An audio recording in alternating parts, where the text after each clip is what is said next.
Uno. Hola, ¿cómo están todos? Quiero presentarles al doctor Giovanni Kekuchi Lisi. Él se encuentra en Roma, es ciudadano peruano que trabaja en Roma haciendo investigación sobre enfermedades virales, es experto en enfermedades virales. ¿Cómo está, Giovanni? Bienvenido. Gracias, gracias por el invito. Por suerte todavía estamos bastante bien en medio de la situación que estamos viviendo y tratando de encontrar soluciones y ayudar a la gente lo más que se pueda. Bueno, el caso italiano es bastante dramático, se encuentra ahorita de alguna manera con muchos casos registrados, pero eso a la vez también nos da algunas lecciones que podemos usar aquí en el Perú, ¿no? Especialmente responder algunas de esas dudas que genera tanta información falsa o mal interpretada que recibimos a través de redes sociales. Vayamos de frente a algunas de esas informaciones, ¿no? Para entender cómo funciona el coronavirus, explícanos un poquito cómo se contagia, cómo funciona este virus que hace que sea distinto a una gripe y por qué se contagia con tanta facilidad. A ver, creo que la cosa más importante cuando uno lo compara con otras enfermedades es, sobre todo, no banalizar otras enfermedades, porque una enfermedad como la gripe es una enfermedad grave también al final, que causa un montón de fallecidos durante una estación influenzal. La diferencia principal que existe entre lo que puede ser el coronavirus y otros virus, porque creo que es importante también compararlo con su misma familia, ¿no? Los virus. Está relacionada más que nada a la velocidad de transmisión, que es más alta de la influenza, y ya la influenza es una cosa común, ¿no? La gente está acostumbrada a que cuando uno está enfermo es fácil contagiar a otras personas. Bueno, el coronavirus es mucho más contagioso. Y ya eso le da una característica que le facilita la transmisión y puede causar tantísimos casos. Si uno pero lo quiere comparar con otros virus conocidos como el del sarampión, el de sarampión es todavía mucho más contagioso. Estamos hablando de un R8, R9. Y nos damos cuenta porque es fácil que los niños se transmitan la enfermedad muy rápidamente. Por eso tenemos que también poner y evaluar las diferencias entre los diferentes virus. La otra cosa que hay que ver en el coronavirus es que tiene una característica particular de infección que va a atacar algunos órganos como los pulmones y va a desarrollar un proceso inflamatorio que es mucho más severo de lo que puede generar la influenza. ¿Por qué se muere la gente que tiene coronavirus? Es algo que genera mucho temor. Ujú. Eh, Son las mismas causas más o menos de la que puede ser la de la influenza cuando es una infección grave. El coronavirus, cuando va a atacar los pulmones, no crea un proceso inflamatorio. Proceso inflamatorio sobre una neumonía. La neumonía es una manifestación de síntomas y de un proceso inflamatorio que puede ser causado por diferentes agentes. Entonces, hemos siempre hablado de neumonías, muchas veces bactéricas, algunas virales, y en este caso es causada por el coronavirus. La enfermedad va, es progresiva y la inflamación es tal en el pulmón que al final el sujeto tiene necesidad, en algunos casos, en los casos más graves, de ser ayudado por un respirador artificial que va a ayudar que se mantenga el cambio de oxígeno y la persona pueda tal vez luchar contra la infección. Lo que sucede cuando no viene este tipo de estabilización del paciente o el paciente tiene un sistema inmunitario que no lo ayuda, es que la infección va a causar un paro respiratorio o podría causar o la disfunción de algunos órganos importantes y al final esa es la causa de la muerte. Quiero empezar a desmitificar alguna de la información que está dando vueltas. Salió un artículo, dos artículos en particular que me gustaría menciones o aclares. El primero habla sobre el papel del ibuprofeno en agravar la enfermedad en jóvenes. Entonces, después de eso, han venido cadenas en WhatsApp pidiendo a la gente que no tome ibuprofeno. A ver, sobre ese punto es muy importante porque lamentablemente en estos días estamos viendo tantísimos mensajes equivocados que están transmitiendo por las redes, sobre todo las redes sociales como puede ser WhatsApp. La gente tiene que tener mucho cuidado con lo que ve. Cuando un médico o una persona que estudia las cosas y que hace ciencia, no manda simplemente mensajes. Normalmente mandamos mensajes que están referenciados. quiere decir que hay un artículo, un estudio que va a soportar lo que estamos diciendo y no creamos conjeturas más allá de lo que ha sido probado o no probado. En el caso del ibuprofeno no hay ninguna prueba al día de hoy que sea verdad el mensaje que ha sido pasado. Es muy simple y a este punto han hecho incluso una comunicación oficial. El ECDC, es la agencia que regula las actividades como la OMS para la Europa. La OMS creo que también ha hecho un position paper y un antiinflamatorio como el ibuprofene que uno toma porque tiene fiebre y tiene síntomas como puede ser la misma, no crea una alteración del sistema inmunitario inmediato y no crea tampoco un problema, como decían, de los ECA, que puede afectar el desarrollo de la enfermedad. Mucho menos el paracetamol, que es otro tipo de molécula diferente a la del ibuprofeno. ¿Dónde está la verdad de lo que han transmitido? Es que en algunos sujetos, hay estudios de muchos años atrás que se han hecho, que consumían grandísimas cantidades de antiinflamatorios por diferentes enfermedades que tenían. Los antiinflamatorios, te parlo del 2007, los antiinflamatorios como el ibuprofene podrían causar en el largo tiempo una reducción de los anticuerpos. Es obvio, si tú tienes una reducción de los anticuerpos, tu cuerpo no va a responder bien a las infecciones. Pero una cosa no está correlacionada a la del coronavirus y la información que están pasando es totalmente falsa en este momento. Claro, ¿y qué hay de esta información que se publicó también en un medio de que había una enfermera que estaba dispuesta a ser voluntaria para probarse la vacuna contra el coronavirus que se había desarrollado en China? Hay muchos estudios haciéndose sobre vacunas en torno a esta enfermedad, pero la pregunta es, ¿ya tenemos una vacuna que puede ser probada en humanos? No, las vacunas, como sabes, son instrumentos muy importantes que van utilizados para reducir el impacto de enfermedades. Es uno de los mejores instrumentos que podemos saber. En el caso del coronavirus, como has visto en las noticias, hay diferentes vacunas que están en desarrollo en diferentes países. Son estrategias que van a demorar porque uno tiene que estudiar correctamente las vacunas para ver si funciona o no funciona. Hay también cadenas que reparten recomendaciones para, por ejemplo, lidiar con el coronavirus una vez que sale de casa. Y nos recomiendan una serie de cosas. Primero, dejar todas las cosas con las que hemos salido a la calle en una caja cerca de la puerta, lavar la ropa y quitarnos los zapatos. ¿De qué tanto sirve hacer eso? ¿No? ¿De alguna manera ayuda en algo o da igual si lo hacemos o no? En esta fase no sirve ser paranoicos porque es la peor cosa que podemos hacer. Tenemos que estar tranquilos y racionalizar lo que hacemos. En este tipo de cadenas están jugando, digamos, con la comunicación, que pueden ser cosas que parecen simples y la gente se puede asustar. El virus puede quedarse en los tejidos de nuestra ropa, sí, podría eventualmente si alguien nos ha tosido encima o hemos estado expuestos a fluidos corpóreos de otra persona, como puede ser el moco. Eh, es una situación que no debería suceder con las medidas de prevención que estamos tomando. Si las personas respetan las distancias, si las personas llevan una mascarilla y si tose, no te va a caer porque tiene la mascarilla. Eh, ese tipo de cosas no van a suceder. Entonces el riesgo es bastante bajo.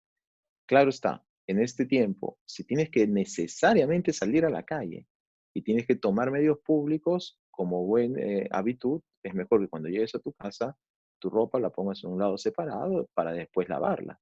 Pero me parece el tipo de hábitud normal que tenemos que deberíamos hacer normalmente. No es que uno llegue a su casa con la ropa de la calle y se meta en la cama para dormir. Claro. Y en el caso, por ejemplo, de salir a comprar, hemos visto estudios que han sido publicados en medios de comunicación que dicen que cuando uno tose y tiene coronavirus, puede quedarse en el aire en forma de aerosol un periodo de tiempo, ¿no? Y también que puede permanecer sobre algunos objetos como el plástico o el metal unas cuantas horas. Si eso es Ujú. así, ¿cuáles son las precauciones que hay que tomar en ese sentido?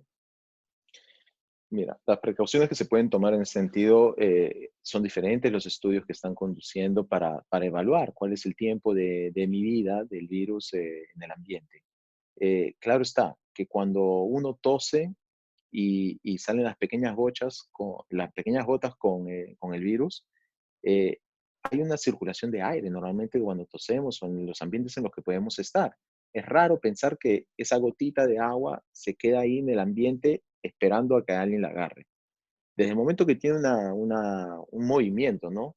Normalmente, digamos que hemos tosido, esa gota va a viajar más o menos 1,5 metros, 2 metros, es lo que hemos visto con el coronavirus. Normalmente va a caer con su propio peso. No es que las gotas se quedan suspendidas.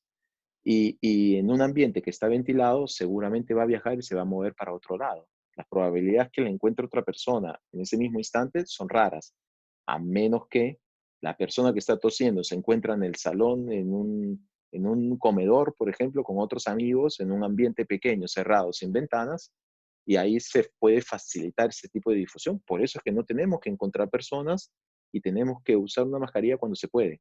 En la superficie la situación es diferente. Se ha visto que en metales y plásticos podría durar hasta 48 horas, 72 horas en el peor de los casos, el virus en la superficie antes que se destruya por sí mismo. ¿Qué es lo que tenemos que evitar? Como buena costumbre, es que si estamos en un autobús, por ejemplo, te pongo las situaciones más de riesgo, ¿no? Porque en realidad que uno tosa en la calle y tú has abierto tu puerta es más raro, pero si estás en un autobús y te agarras del metal y alguien ha tosido y no tenía una máscara y probablemente ha quedado el virus, es por eso que tú no te puedes tocar los ojos, la nariz y la boca, que es la parte de ingreso para la infección. Y si no tienes un guante, recordemos aunque también esta cosa, los guantes van utilizados como si fuese una mano. O sea, no porque yo tengo un guante estoy permitido de tocar todo y puedo tocar las cosas tranquilamente, porque si yo toco, estoy con el guante y después me toco el ojo, es lo mismo. Entonces la gente tiene también que saber utilizar las cosas, porque si sales con un guante, lo que tienes que hacer después de haber tocado sin tocarte a ti mismo y has estado en un autobús, por ejemplo, has tocado los fierros, que apenas te bajas, te quitas el guante y te lo cambias. Claro, Entonces, en ese tipo de situaciones, uno lo que tiene que hacer es siempre lavarse las manos. Y si es el caso de que vas al supermercado a comprar comida y no sabemos cómo ha sido controlada o si una persona que ha pasado antes que tú ha tosido encima de las botellas de agua o de Coca-Cola, nada, cuando lo compras te lo llevas tranquilo a tu casa, cuando llegas a tu casa lo limpias y después te lavas las manos, siempre con atención de no tocarte la cara, que es la cosa más importante. claro. ¿Por qué, si es que de alguna manera las medidas de prevención son tan sencillas como mantener ciertas medidas de higiene, podemos tener casos como el de Corea del Sur, donde una paciente, la paciente 31, contagió a más de 1.000 personas? A ver, esos son casos particulares, el de Corea del Sur, por ejemplo, porque en ese caso era un paciente asintomático. Son raros, son pocos los totalmente asintomáticos que no presentan ningún tipo de sintomatología. Y en ese caso se encontraron, tenía una situación de riesgo porque eran grupos de personas que manejaban, ¿no? Entonces ha sido mucho más fácil para esa persona contagiar otros sujetos. Es por eso que incluso en Italia, pero pienso que en otros países, se han cerrado, por ejemplo, las misas, no se hacen misas, porque son momentos que podrían ser de riesgo para las personas, sea porque están juntas que porque alguien puede entrar en contacto con ellos.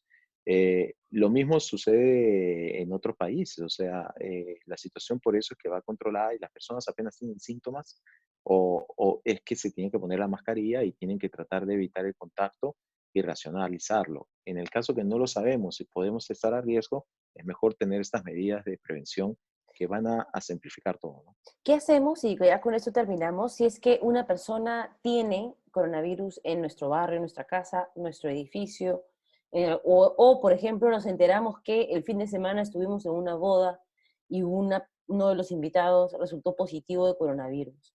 Vamos todos corriendo al hospital a hacernos la prueba. Simplemente nos quedamos en casa y esperamos a tener algún síntoma grave como fiebre antes de acudir a un centro médico. ¿Cuál sería el protocolo?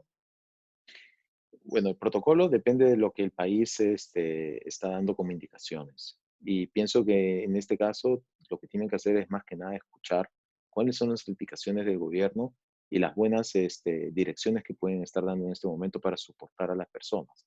En el caso de Italia, que es lo que te puedo contar, cuando uno tenía un contacto, en automático se iba en isolamiento voluntario. y en automático partían los 14 días para observar que no haya tenido ningún tipo de infección o comienza a manifestar síntomas.